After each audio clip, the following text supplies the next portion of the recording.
Para sahabat, mohon maaf mungkin saya agak romantisme ya maksud saya ya, bukan romantis soal cinta. Tetapi saya bermaksud untuk menyampaikan otentisitas tentang sosok Ahmad Muqawam. Ahmad Muqawam identik dengan desa, Ahmad Muqawam adalah desa. Para pemangku desa, para pegiat desa, para pemikir tentu juga, yang biasa bergelut dengan desa pasti tahu siapa sosok Ahmad Muqawam. Tetapi kalau para juragan, para penikmat atau para penumpang gelap mungkin tidak tahu siapa sosok Ahmad Muqawam. Ahmad Muqawam adalah Ketua Pansus RUU Desa tahun 2012 awal sampai kemudian beliau memimpin sidang paripurna 18 Desember tahun 2013. Beliau dari fraksi P3 pada waktu itu, anggota Komisi 2 DPR RI.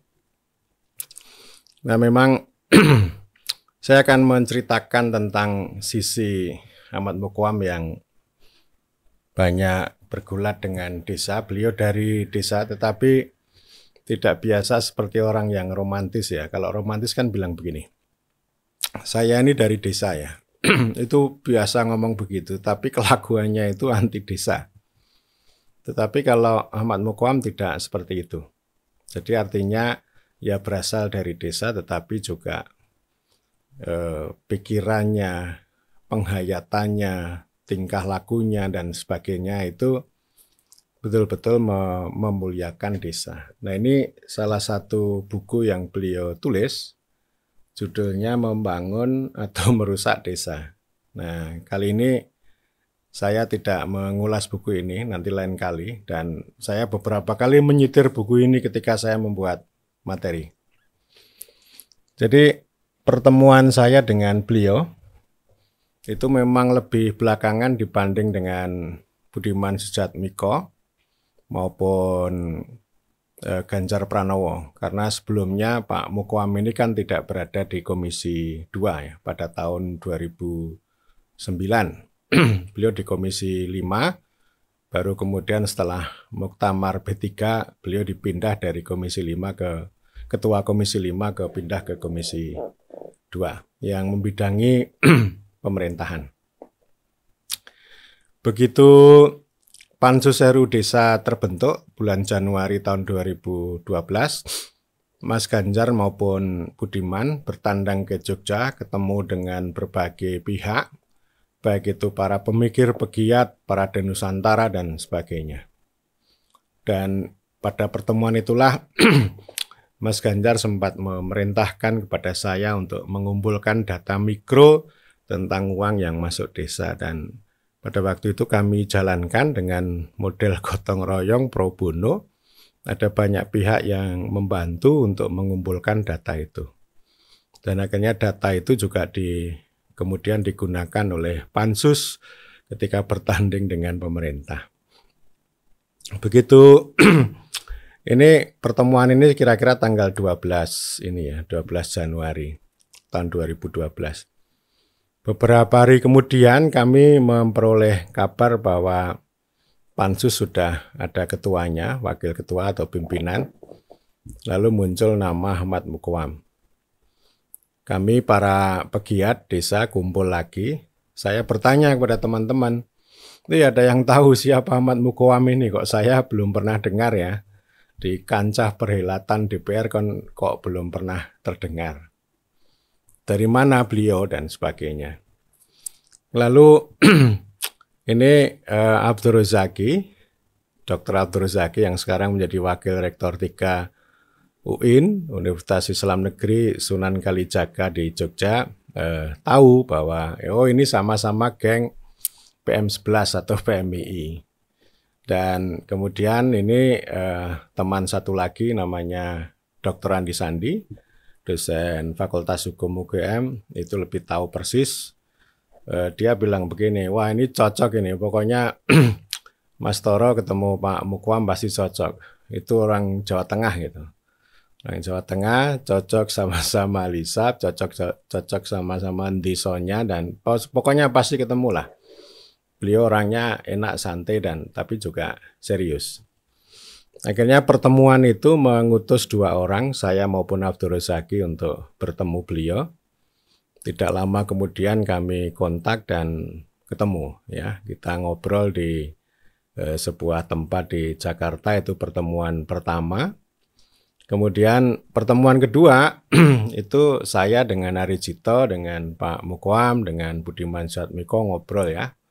Jadi kita membentuk semacam ini, ya. Pertama ya kita mengurai tentang problematika perjalanan RUU Desa, termasuk dinamika empirik, dan kita juga berpikir bagaimana membangun sebuah koalisi atau gotong royong. Dan obrolan kami sangat enak, ya, baik pertemuan pertama maupun pertemuan kedua ini langsung ketemu pertama udah langsung ini, ya, langsung nyekrup, langsung chemistry, ya. Dan dalam perjalanannya kita juga membangun ini, ya, koalisi. Jadi kami bersama dengan para kepala desa dari berbagai daerah, kemudian ada pansus, para kepala desa juga bisa diterima dengan baik oleh pansus. Kami juga pernah mengorganisir para kepala desa dari timur, ada 12 orang kita temukan. Kita juga sering menggelar pertemuan lintas pelaku. Ya, pada waktu itu memang ada warung yang bisa menyediakan itu. Jadi tidak terlalu sulit mendatangkan Pak Mukoam, Budiman, dan lain-lain untuk berdiskusi dengan para pihak, gitu, ya. Dan itu luar biasa. Dan pada waktu pansus, ya, pansus itu mengundang ada 104 pakar dari berbagai daerah, mengundang berbagai macam organisasi, sangat terbuka. Dan demikian juga pada bulan November tahun 2012 kami mengajak 3 pimpinan pansus, yaitu Pak Mukoam, Pak Ibnu Munzir, dan Budiman Sujatmiko itu datang dalam festival desa yang kita selenggarakan di Desa Rapoa, Kabupaten Bantaeng, Sulawesi Selatan. Jadi kita melihat ada karya-karya nyata yang dibuat oleh desa, tapi juga ada proses dialog yang itu sangat produktif bagi penyusunan undang-undang desa pada waktu itu. Dan karena kita intens begitu, lalu pada bulan Februari tahun 2013 ketika ini pansus memerintahkan ada panitia kerja. Panja ini nanti artinya ada TikTok antara panja pemerintah dengan panja pansus. Kemudian saya dipanggil oleh Pak Ahmad Mukoam, oleh Budiman untuk menjadi tenaga ahli. Demikian juga dengan Bang Yando Zakaria. Lalu ada Kang Suirman dari ITB, dan kemudian ada Pak Zen Basber, ya. Pak Mukoam selalu mengatakan Pak Zen Basber ini konstitusi berjalan. Kemudian ini sudah dibagi-bagi, Bang Yando ngomong tentang adat, Kang Suirman bicara tentang aspek pembangunan maupun juga keuangan, lalu saya ditugasi mengurus tentang aspek kewenangan, kedudukan, pemerintahan, dan sebagainya. Dan memang ketika panja DPR RI sama pemerintah ini bertemu, itu Pak Mukoam menyampaikan pertanyaan pertama, apa paradigma bagi kita untuk menyusun ulang hubungan antara negara dan desa? Itu pertanyaan pertama, ya, dan itu tentu saja disarikan beliau melalui proses dari hasil diskusi antara beliau dengan kami dari waktu ke waktu. Dan itu perdebatan sangat panjang antara pemerintah dengan DPR, akhirnya disepakati 2 asas utama, yaitu rekognisi dan subsidiaritas. Meskipun dalam perjalanannya juga ada debat yang sangat kenceng, ini rujukan yuridis Undang-Undang Desa ini pasal 18B ayat 2 atau pasal 18 ayat 7. Ya, itu luar biasa, dan terjadi kompromi bahwa desa itu hibrid antara self-governing community yang menerjemahkan pasal 18B ayat 2 maupun pasal 18 ayat 7, ya. Pasal 18 ayat 7 itu lalu melahirkan tentang desa sebagai local self-government. Jadi hibridnya self-governing community sama local self-government. Jadi itu salah satu poin pertama yang saya waktu itu sangat tertarik, dan Pak Mukwam ini saya pelajari sangat piawai di dalam mengkonsolidasikan partai maupun memimpin sidang. Saya banyak belajar pada beliau. Ada pembagian tugas yang sangat baik bahwa Pak Mukwam itu pegang palu yang mengambil keputusan, lalu Budiman sebagai corong gitu ya. Dan pada suatu saat itu Budiman kan mengatakan begini ya. Ini tim RU Desa ini ibarat bermain sepak bola ini sangat solid. Pak Mukwam kapten, kemudian Ari Sujito itu sebagai manajer, sebagai official, kemudian Toro itu sebagai playmaker, kemudian Budiman Sujatmiko sebagai striker ya, yang menyerang, yang corong di luar ya. Dan pada waktu itu di ruang media di Gedung Nusantara itu saya juga menyaksikan ini ada banyak teman berkumpul di sana, termasuk teman media. Budiman Sujatmiko itu banyak berbicara, dan selesai bicara saya katakan begini, Bung, Anda memang orator ulung, tetapi Anda dalam memimpin sidang tidak sehebat waktu ini ya menjadi orator di depan keramaian begitu ya. Terus dia bilang, oke Bung, saya akan belajar lebih baik gitu ya. Jadi ini juga soal seni ya, memimpin sidang itu, dan saya banyak belajar dari sosok Ahmad Mukwam bagaimana mengkonsolidasikan, menjelajahi ke sana kemari, menjadi komunikator dan juga memimpin sidang. Pada waktu pembahasan itu tentu ada banyak pihak yang menyampaikan aspirasi pada ketua pansus, dan saya selalu diajak untuk mendampingi, dan beliau selalu mengatakan, oke, silakan disampaikan, nanti diskusi lebih lanjut dengan Mas Toro, silakan nanti biar bisa dirumuskan menjadi gagasan bahkan juga pasal. Dan beliau selalu memberikan kesempatan pada kami tenaga ahli. Biasanya kalau tenaga ahli undang-undang itu kan diisolasi dan mengisolasi dari keramaian ya. Itu kan teknokrat itu. Teknokrat begitu modelnya, diisolasi dan mengisolasi. Kalau kami diberikan kebebasan untuk membuka diri. Jadi tidak hanya kerja di belakang meja tetapi juga berkomunikasi dengan para pihak. Dan kami juga baik antara Bang Yando, Kang Suirman itu juga ini ya, komunikasi kanan kiri ya. Jadi biasanya nanti Pak Mukwam nanti akan, Bang Yando akan ngobrol dengan para pihak yang berbicara tentang desa adat, salah satunya dengan ini Pak Wayan Koster yang sekarang Gubernur Bali, kemudian juga dengan Dirjen PMD pada waktu itu di Kemendagri. Lalu saya akan berbicara dengan ini ya, pihak tim, pokoknya tim besarnya Kemendagri, lalu Kang Suirman akan bicara dengan Bappenas maupun Kementerian Keuangan. Saya juga punya tugas untuk ngomong dengan DPD ya, karena pada bulan Agustus tahun 2013 itu DPD itu bisa membahas, akhirnya ada 3 pihak, ada pemerintah, ada DPR dan DPD, dan DPD dengan DPR itu menjadi satu suara pada waktu itu karena pada dasarnya naskahnya juga hampir sama.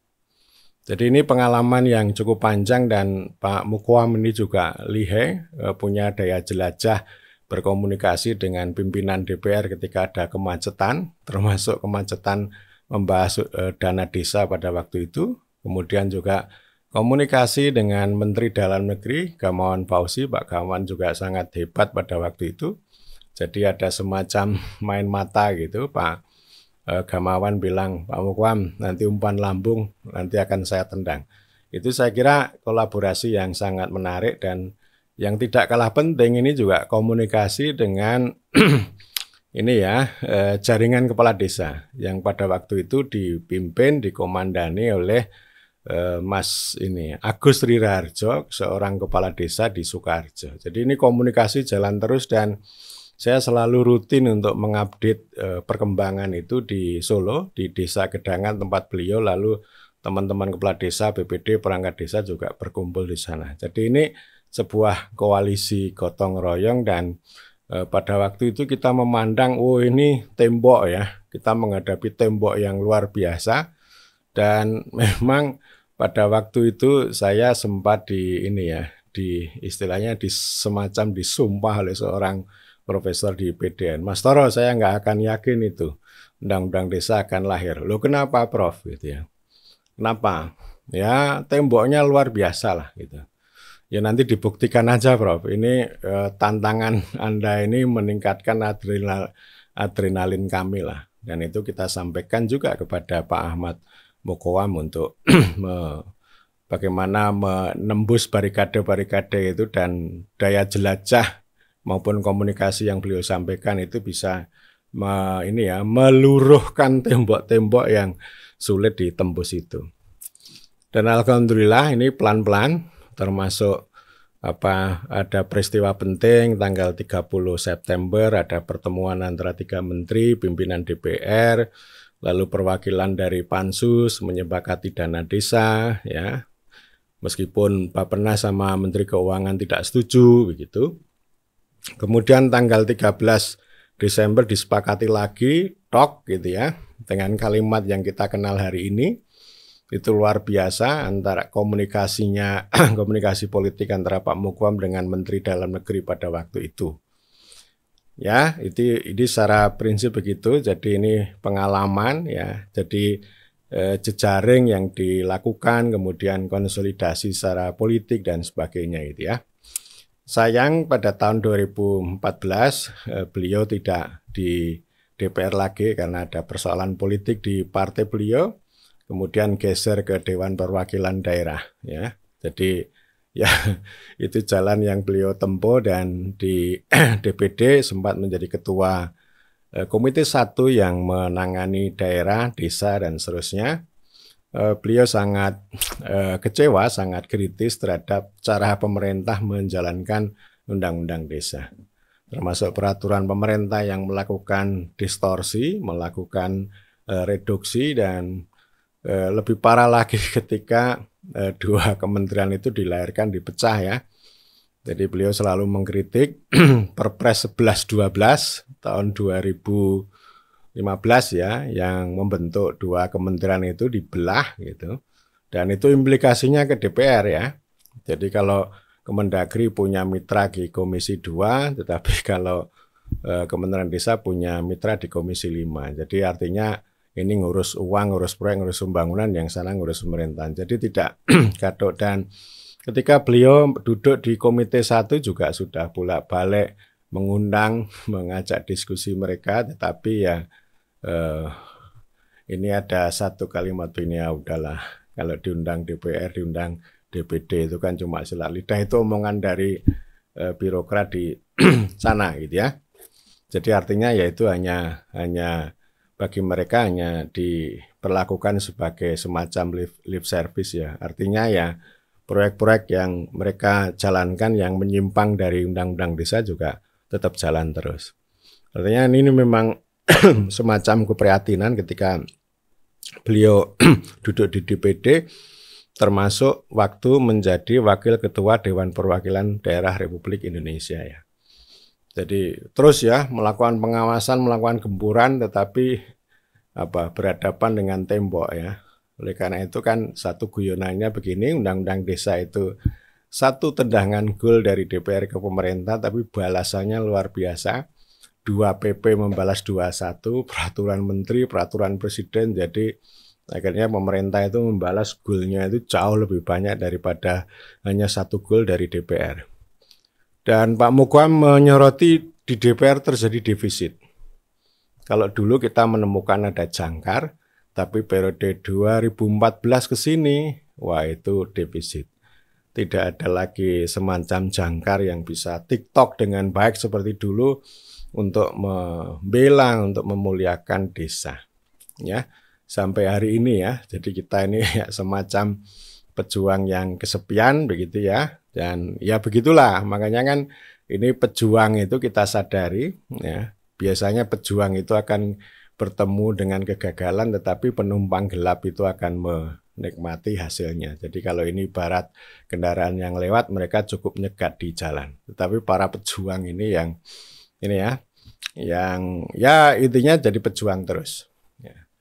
Nah saya kira sampai di situ, ini perjuangan tidak akan berhenti, hari-hari ini masih terus berjuang, sekurang-kurangnya ya komunikasi terus dengan para asosiasi, para kepala desa untuk memperjuangkan ya gagasan beliau itu kembali ke mandat. Jadi pemerintah ini kembali ke mandat, beliau memberikan apresiasi pada presiden yang punya komitmen pada desa, tapi para menterinya ini meletuh ya. Jadi istilahnya tidak nyambung, Joko Sembung naik ojek tidak nyambung Jack gitu ya. Saya kira demikian.